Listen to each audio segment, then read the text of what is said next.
É o segundo vídeo da nossa aula do dia 8 e 9 de junho. Eu já fiz um vídeo sobre os avisos, um primeiro vídeo sobre a primeira parte da aula, que retoma um pouco a aula da semana passada e fala um pouco mais sobre as questões de valores, responsabilidade e consciência. Então, se você não assistiu, volte ali para o ambiente aula e acesse o link ali para ter acesso à primeira parte dessa videoaula. E agora, então, a derradeira parte. Muito bem, galera. Muito bem, eu decidi gravar a videoaula porque ela é mais fácil para vocês depois também prepararem trabalho. Ela fica um pouco mais condensada que o Google Meet, né? Permite uma edição mínima minha aqui. Então você consegue, eu acho que se encontrar de uma forma muito mais fácil que ali, se tiver que ver a gravação do Meet, tá bom? Então, muito bem. Primeiro, agora nesse momento nós vamos apontar algumas diferenças de visão ética, tá bom? Então, assim, não precisa constar no trabalho isso, né? É só para vocês conhecerem um pouco, tá? Nós temos várias teorias éticas básicas, certo? A gente tem aqui a ética das ações, o sistema ético que fala das ações aqui, e o sistema ético que fala do agente, da pessoa que toma a decisão, tá? Então, a ética das ações vai pensar sobre o que eu vou fazer. E a ética do agente pensar sobre o ser. Eu sou o que e a partir do que eu sou eu tomo uma decisão. Tá bom? Então vamos pegar exemplos aqui que aí fica mais fácil. Aqui, ó. Na ética das ações, você vai ter uma teoria que é aquela bem fácil, né? Que é aqui, o utilitarismo. Tá? Então você toma ações e elas vão ser vistas como mais corretas, digamos assim, porque vai alcançar o maior número de bem para o maior número de pessoas. Tá? Então, o utilitarismo também é chamado de consequencialismo, porque você vê a consequência para tomar uma decisão. Eu vou matar um para salvar 7. Os fins justificam os meios, compreende? Os fins justificam os meios. A consequência justifica o ato. A utilidade do ato, salvar 7 pessoas, justifica jogar aquele cara da ponte. Então, é uma ética da ação. Tem a ética que é teleológica, que é basicamente teleos em grego, né? É alcançar uma finalidade. Não precisa decorar isso, tá? Mas um exemplo de teleologia é aquela ética baseada no naturalismo. Então, você faz as coisas conforme a ordem natural do mundo. O naturalismo, posto de uma forma muito radical, é aquele que vai dizer que se eu sou mais inteligente que você, eu realmente mereço ganhar mais dinheiro que você, enfim, sabe? Então, o naturalismo vai nisso, a tal ponto que alguns vão dizer, cara, se uma certa etnia tem um QI, tira mais notas altas em testes de QI, eles merecem ter maior parte nos recursos da humanidade. Então, o naturalismo ele vai pregar um darwinismo social, mas de uma forma muito radical. Tá? Então, o naturalismo é essa ideia ali. Os fortes dominam os fracos. É a lei da selva. Tá? E outra ação, ética da ação, é aquela que a gente viu aula passada, né? Que é a famosa deontologia. Tá? Porque o que é certo em si mesmo. Eu não posso condenar um inocente para salvar o meu filho sequestrado se eu sou um juiz. Lembra desse dilema? O certo é o certo, não importa quem está sequestrado. Tá? Eu tenho que absolver o inocente. Quem não assistiu a aula com os dilemas, fica um pouquinho perdido, volta no ambiente aula e vê as nossas aulas passadas, tá bom? Mas quem viu, certamente está consciente do que eu estou falando. Naquela lei do juiz, ele tem que condenar o inocente para salvar o filho sequestrado, né? A filha sequestrada. Se ele seguir a deontologia que está aqui do lado, ele vai fazer o certo, não importa como. O certo é o certo sempre, em qualquer situação. Tá? Nesse sentido, muitas religiões vão se aliar a isso, né? Da ideia de que Deus dá um comando, um mandamento, e ele tem que ser seguido em qualquer situação, não importa o contexto. A ética cristã clássica não é assim, tá? Você pode, por exemplo, matar para defender sua família. Não é visto como pecaminoso. Aqui essa ética é levada ao extremo, né? Do certo é o certo sempre, em qualquer situação, tá? Então vimos algumas éticas das ações, certo? A gente viu as éticas das ações aqui em cima, a gente vai ver agora as éticas que se baseiam naquilo que eu sou. Eu tomo uma decisão com base naquilo que eu sou. Então, um exemplo é o emotivismo. O que é o emotivismo? Viver corretamente é uma expressão da emoção. Então você é aquela coisa do segue o seu coração. É a ética de Hollywood, dos filmes. Eu estou em dúvida, não sei o que fazer. Ou o que o Hollywood fala, o filme? Alguém no filme vai dizer, siga o seu coração. Então isso é o emotivismo, tá?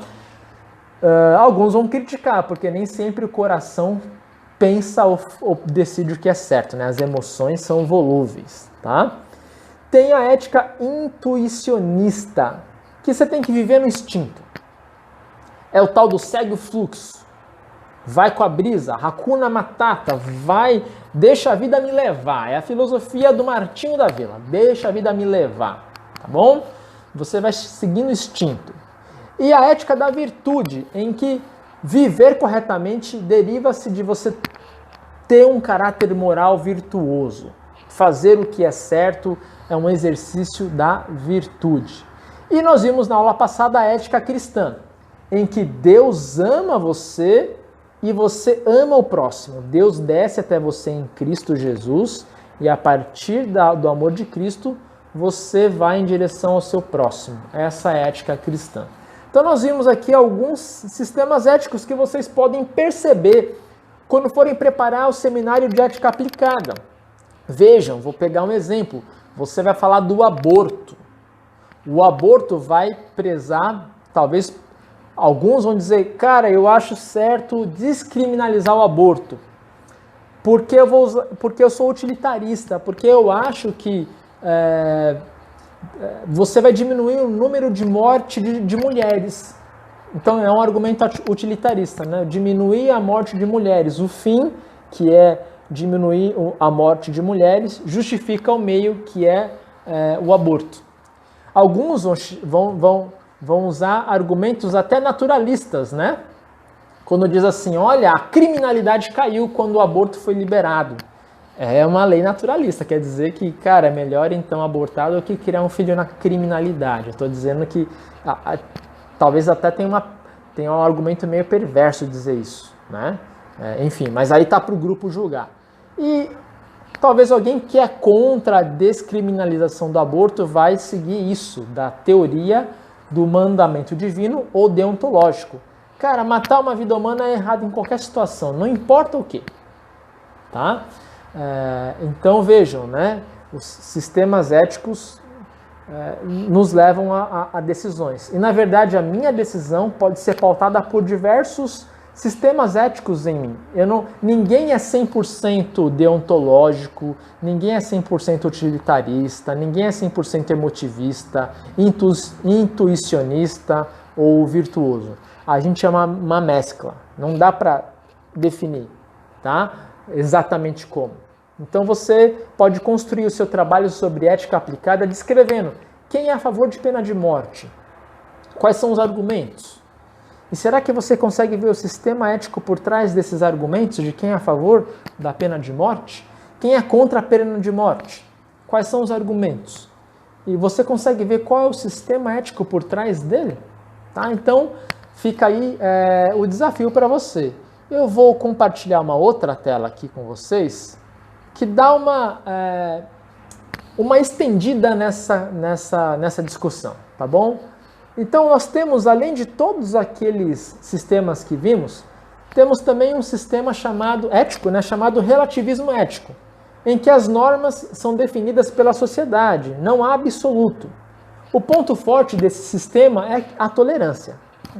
Cada sociedade, cada grupo define o que é certo e errado.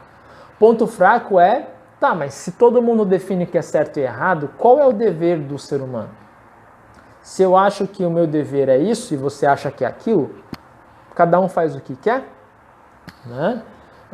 Você vai ter a teoria do mandamento divino, que nós vimos o que é, certo e errado são definidos por Deus. O ponto forte é que é uma boa base para moralidade, é fácil de decidir o que é certo e errado. Ponto fraco é que você tem que pressupor a existência desse Deus. Você tem que crer nesse Deus.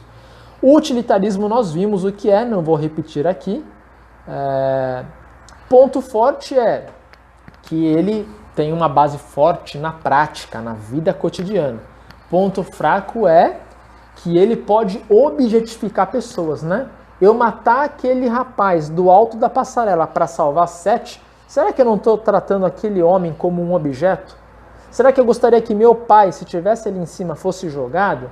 A gente não aceita que nossos familiares sejam apenas um número. Então é complicado o utilitarismo, é o ponto fraco dele, é isso, tá? A deontologia é, você tem que fazer o seu dever, o que é certo. Ponto forte é que essa norma é universal. Ponto fraco, tá, mas algumas dessas regras são bem abstratas, né? Um exemplo é a dignidade da pessoa humana. A dignidade da pessoa humana é absoluta ou dá para discutir? Posso torturar alguém? Né? Tortura vai contra a dignidade da pessoa humana. Posso torturar alguém para salvar uma cidade? Digamos que um terrorista escondeu uma bomba aqui em Canoas. Posso torturar esse cara para extrair dele o local? Ou não? Ou é deontológico? Eu não posso ir contra nenhum preceito moral absoluto. Entendem? A deontologia também tem o seu ponto fraco. Ética da virtude, ponto forte, é que você internaliza, né? Você toma para si o comportamento moral. Você tenta praticar aquilo como algo da sua vida mesmo. Ponto fraco é não há grande amparo para dilemas éticos, né? Então você tem que buscar no seu sistema de virtude o que você tem que decidir. Tá? Você tem mérito, então. Aqui a gente já viu o naturalismo, tem o hedonismo que eu não coloquei ali, mas o hedonismo é procurar tomar a decisão mais prazerosa para grande parte da humanidade. Então o hedonismo não é só a busca pelo prazer sexual, o hedonismo também é a busca pelo bem-estar da sociedade em geral. Tá? E o esteticismo é a busca pela aparência, né? A aparência vai ser mais importante do que qualquer outra coisa. Nós tomamos decisões para parecer alguma coisa. Não são grandes sistemas éticos assim, mas são mais sistemas filosóficos que levam pessoas a tomarem atitudes morais ou éticas conforme esses valores, né? Busca pelo prazer ou a busca pela estética. Muito bem, vou terminando por aqui essa videoaula, mas antes de terminar eu queria compartilhar com vocês, vamos ver se eu consigo aqui, um vídeo bem bonitinho, é um clipe de uma música coreana, que eu queria que vocês pensassem qual é o sistema ético que foi usado ali, tá? Então, é Dia dos Namorados, né, galera? Esse vídeo aqui é bem romantiquinho, eu vou tirar minha cara feia, eu diminuir um pouquinho aqui para não estragar o clipe. Então vocês vão conseguir assistir aí. Não é o do seu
도대체 알 수가 없어 남자들의 마음 원할 땐 언제고 다주니 이젠 뻔한데 이런 적 처음이라고 너는 특별하다는 그 말을 믿었어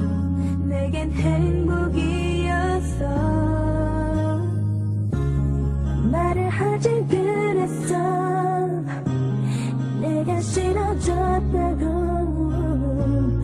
눈치가 없는 넌 늘 붙이기만 했어. 너를 욕하면서도 많이 그리울 거야. 사랑이 전부인 나는 여자이니까.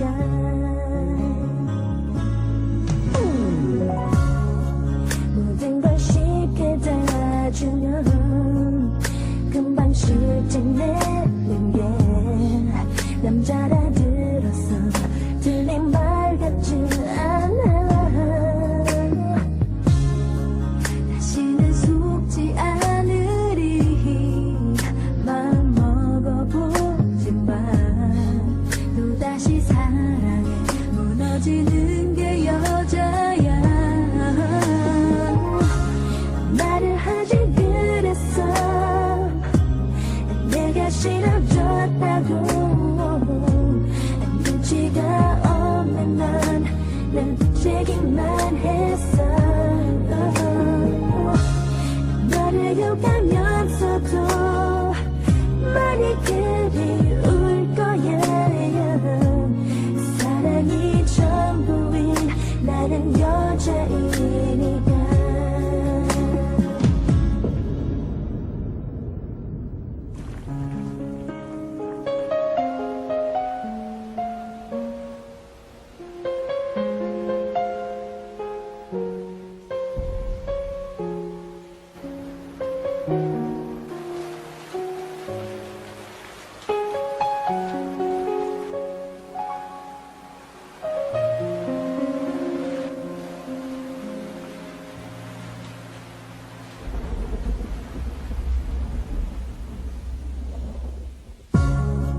모든 걸 쉽게 다 주면 금방 실증내는 게 남자라 들었어. 들린 말 같지 않아. 다시는 속지 않으리. 마음 먹어보지만 또다시 사랑에 무너지는 게 여자야. 말을 하지 그랬어. 내가 싫어졌다고. 눈치가 없는 넌 날 붙이기만 했어.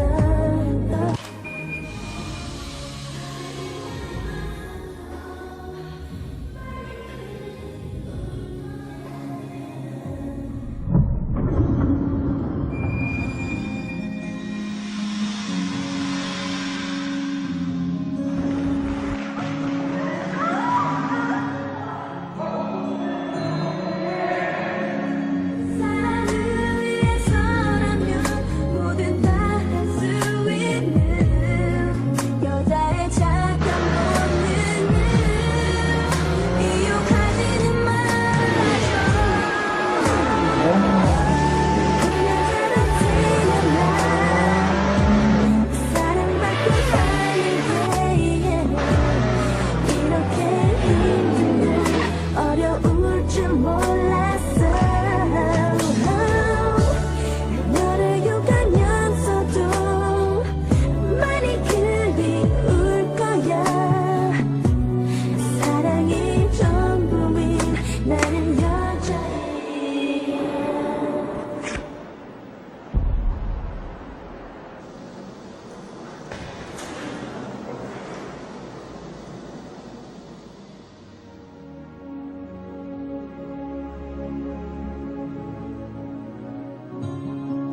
오늘 우린 헤어졌어. 부디 행복하라고. 너보다 좋은 사람 만나길 바란다고. 너도 다른 남자랑 똑같아. 날 사랑한다 말했던 언제고. 솔직히 나 네가 잘 되는 거 싫어. 나보다 예쁜 여자 만나 행복하게 잘 살면 어떡해? 난 이렇게 힘든데, 힘들어 죽겠는데, 아직도 널 너무 사랑하는데.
사랑하는 여자가 있습니다. 사랑이 전부인 나는 여자인 리아. 지금은 그녀와 함께 할 순 없지만 지금도 전 그녀를 사랑합니다.